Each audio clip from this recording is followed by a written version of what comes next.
রসুল সাল্লাল্লাহু আলাইহি সাল্লাম আমাদেরকে ঈদ দান করছে, ঈদে মিলাদুন্নবী। এই ভালোভাবে শুনবেন, মিলাদুন্নবীকে আমি অস্বীকার করি না। দুনিয়ার এমন কোন সিরাতের কিতাব নাই যে মিলাদের আলোচনা নাই। মিলাদুন্নবী উপলক্ষে আলোচনা করো, অনুষ্ঠান করো, নবীর জন্মের বৃত্তান্ত বর্ণনা করো, ঘটনাবলী, কোনো সমস্যা নাই। কিন্তু মিলাদের আগে ঈদ যে সংযোজন করাটা, এটা বেদাত, এটা নিকৃষ্টতম বেদাত। নুসাল্লি আলা রাসূলিল কারীম, আম্মা বাদ, ফাউযু বিল্লাহি মিনাশ শাইতানির রাজীম, বিসমিল্লাহির রহমানির রহিম। তাআওয়ানু আলাল বিররি ওয়াত তাকওয়া ওয়া লা তাআওয়ানু আলাল ইসমি ওয়াল উদওয়ান। ওয়া ক্বালা আন-নাবিয়্যু সাল্লাল্লাহু আলাইহি ওয়াসাল্লাম, মান আহদাসা ফি আমরিনা হাযা মা লাইসা মিনহু ফাহুয়া রাদ্দুন। সাদাকাল্লাহুল আযীম ওয়া সাদাকা রাসূলুন নবিয়্যুল কারীম। দেশ এবং বিদেশ থেকে আজকে আমার এই ভিডিওটি যারা দেখতে পাচ্ছেন, গুরুত্বপূর্ণ একটি আলোচনা। সামনে যে 12ই রবিউল আসতেছে, এই প্রসঙ্গে আমি যে কোরআনের আয়াত পড়ছি, এই আয়াতে আল্লাহ বলেন, সৎ কাজে একে অপরকে সাহায্য করো, গুনার কাজে, অসৎ কাজে একজন আরেকজনকে সাহায্য করিও না। এই হলো কোরআনের আয়াত। আয়াতের অর্থ বুখারী শরীফের হাদিস, যে হাদিসটা পড়েছি, রসুল সাল্লাল্লাহু আলাইহি সাল্লাম বলেন, যে ব্যক্তি আমার এই ইসলাম ধর্মের মধ্যে এমন আমল চালু করবে যে আমলটি মূলত এই ধর্মের সাথে সম্পৃক্ত না, ধর্মের মধ্যে ছিল না, এই আমলটি আবিষ্কৃত, আমলটি প্রত্যাখ্যাত, বর্জনীয়, এর উপর আমল করার কোনো সুযোগ নাই। এখানে আসেন, বেদাত কাকে বলে? বেদাতের অনেক আলোচনা, এখানে আমি শুধু এতটুকু বলতে চাই, রসুল সাল্লাল্লাহু আলাইহি ওয়াসাল্লাম সরাসরি আমাদেরকে যে আমলগুলো দান করেছেন, এই আমলের মধ্যে বিন্দু পরিমাণ এদিক সেদিক করার অনুমতি তোমার আমার নাই। উদাহরণস্বরূপ দেখেন, বুখারী শরীফ প্রথম খণ্ড 38 পৃষ্ঠা, বাবু মান বাতা আলাল হুজুই, 38 পৃষ্ঠার শেষ হাদিস। অজু সহকারে রাত্রি যাপন যে করবে, ঘুমের ঘরে যে যাবে, তার ফজিলত সম্পর্কে নবীজি বলেন, হযরত বারা বিন আযিব রাদিয়াল্লাহু তাআলা আনহু থেকে বর্ণিত এই হাদিসটি।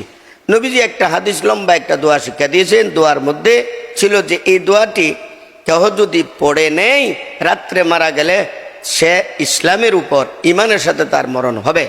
দোয়ার মধ্যে একটা শব্দ হলো, নবী শিক্ষা দিয়েছেন বারা বিন আযিবকে, আমানতু বিনাবিয়্যিকা।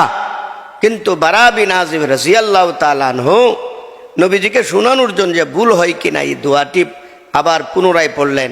পড়তে গিয়ে বারা বিন আযিব রাদিয়াল্লাহু তাআলা আনহু পড়ে ফেলেছেন আমানতু বিরাসূলিকা। নবী ফরাইছে নবীকা, সাহাবী পড়ছেন রাসূলিকা। অথচ নবীর চেয়ে দাম রসুলের বেশি। তো রসুল সাল্লাল্লাহু আলাইহি সাল্লাম বলেন, থামো, তুমি কি পড়ছো? রাসূলিকা। কেন?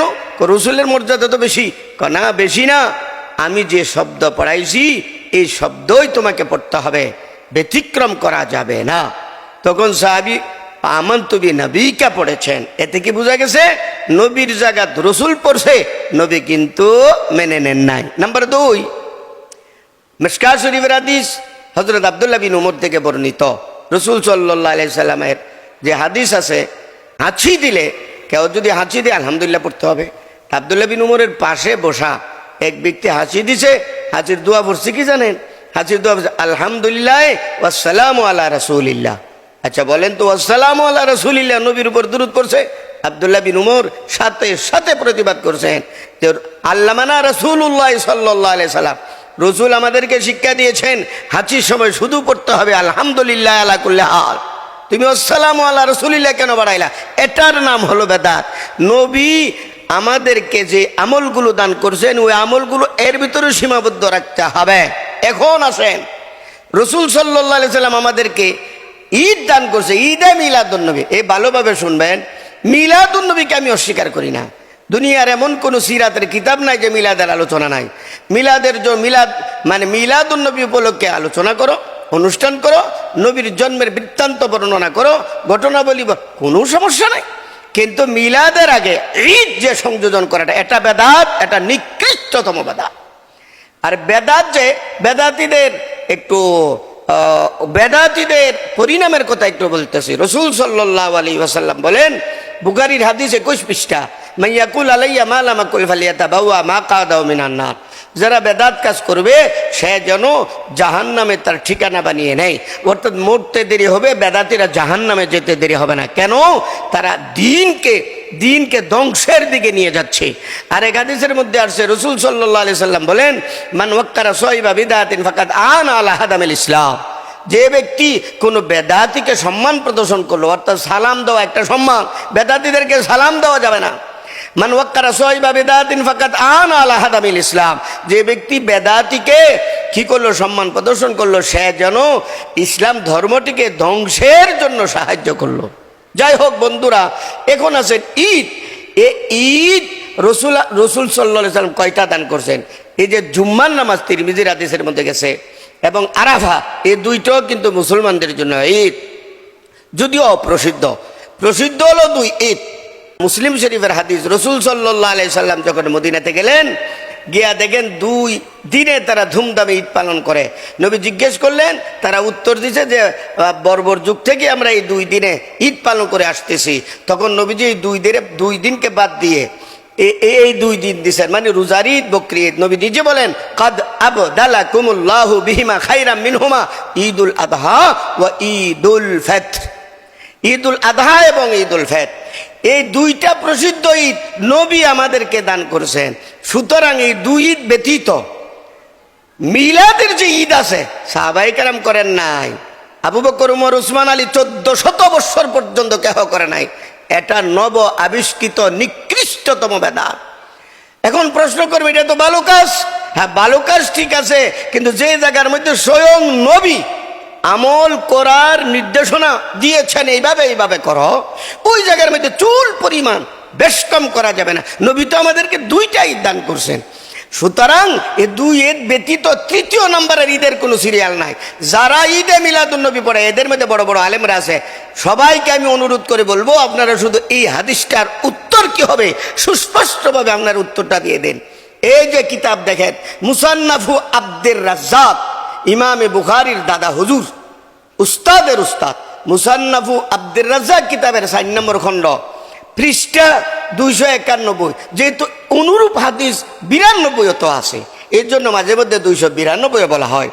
এখানে পরিষ্কার উল্লেখ রয়েছে বাবু সিয়ামি আশহুরিল হারাম।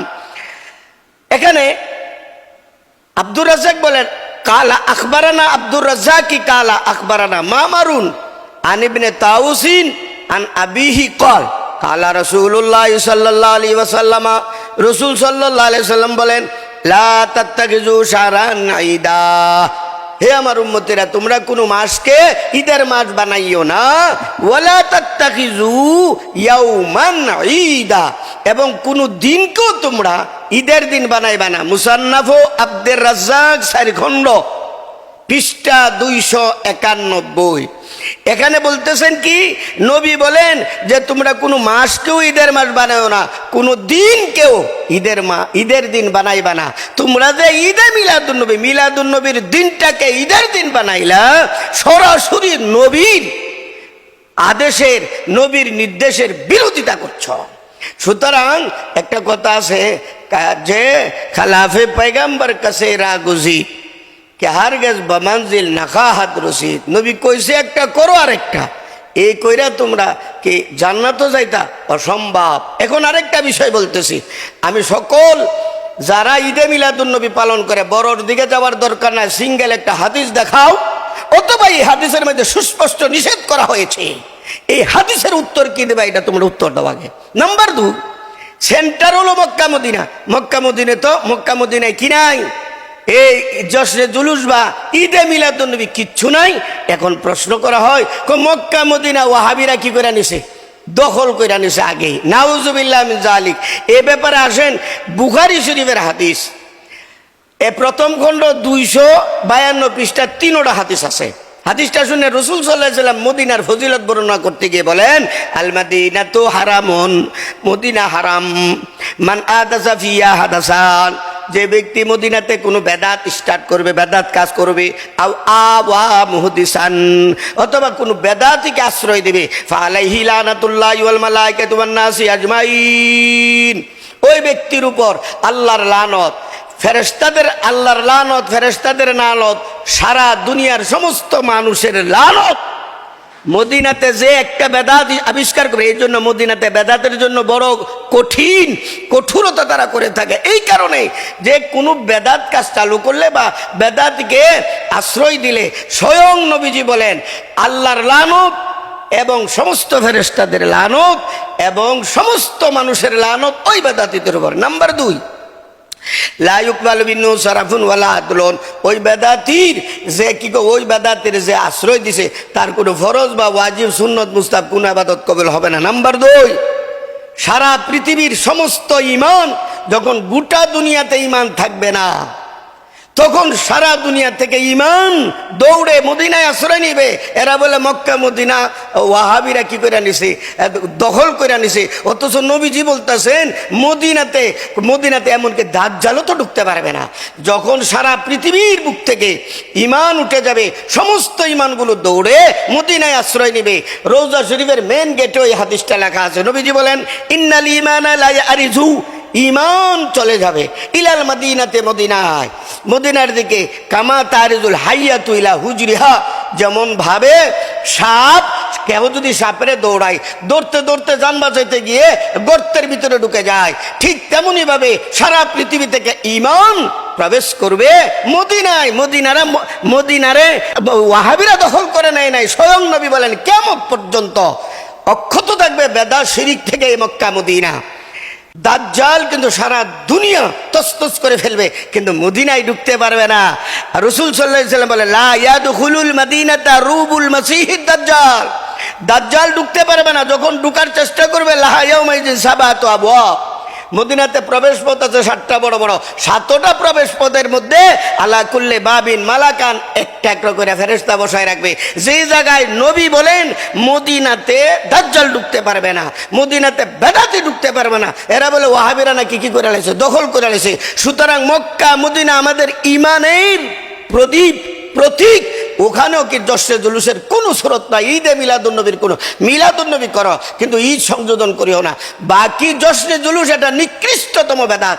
এটা আবিষ্কার হয়েছে বাংলাদেশে 1976 সালে তৈয়ব শাহের নেতৃত্বে। এখন তো তাহের তৈয়ব শাহের নেতৃত্বে 15-20 জন লোক নিয়ে ইনকেলাব পত্রিকাতে আসছে। এই এরপর থেকে আস্তে আস্তে আস্তে আস্তে আস্তে এখন এত বড় হয়ে গেছে। জশ্নে জুলুস এটা নিকৃষ্টতম বেদাত।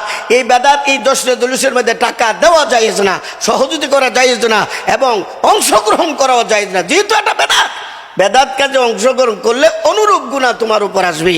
সুতরাং এই জশ্নে জুলুসকে যারা সুন্নত কইতাছে, কয় ইস্তেমাও তো বেদাত। আরে আল্লাহর বান্দা, ইস্তেমার বৈশিষ্ট্য হলো 5টা: কালমা, নামাজ, এলম জিকির, সহি নিয়ত, তাবলীগ। কেউ যদি 3টা চিল্লা দিয়ে আসে পাক্কা নামাজি হয়ে যাবে। কমপক্ষে 4টা সূরা তার কি হবে, মুখস্থ হবে। আত্মায়ে তো দুরূদ শরীফ, দোয়া, কোন এগুলো মুখস্থ হবে। মানে ইবাদতের রীতিনীতি তার জানা হয়ে যাবে। বলেন তো আপনাদের এই জশ্নে জুলুসের মধ্যে যে যা লাফালাফি আর চিল্লাচিল্লি ছাড়া আর কি আছে? শিক্ষণীয় কি বিষয়টা আছে? কিচ্ছু নাই। সুতরাং এই জশ্নে জুলুসকে তবলিগের ইস্তেমার সাথে তুলনা দেওয়া এটা ভুকামি ছাড়া আর কিচ্ছু না। এখন তো জশ্নে জুলুসের অবস্থা আপনারা দেখতেছেন, মহিলারা সাজগুজ কইরা এক জাতের কাপড় পইরা ডুল তবলা বাসি লইয়া নাচ্চা জশ্নে জুলুস করতেছে, নাউযুবিল্লাহ মিন যালিক। অথচ রাসূল সাল্লাল্লাহু আলাইহি সাল্লাম নিজে বলেন, আমি আমার জন্মের খুশি পালন করছি রোজা রাখিয়া, আর আমার রোজা রাখিয়া তোমরা যদি জন্মের খুশি পালন করে থাকো রোজা রাখো। রোজা না রাখিয়া ধুমধামে খাইয়া, ঈদের দিন তো ধুমধামে খাইয়া, আর ঈদ যে পালন করি, ঈদের নামাজ কই পড়ো? ঈদের তো 2 রাকাত নামাজ আছে, নামাজও পড়ো না। এই জন্য সকল আমার এই কথাগুলো যারা শুনতে পাচ্ছেন, এই দলিল ভিত্তিক আলোচনা করা হচ্ছে।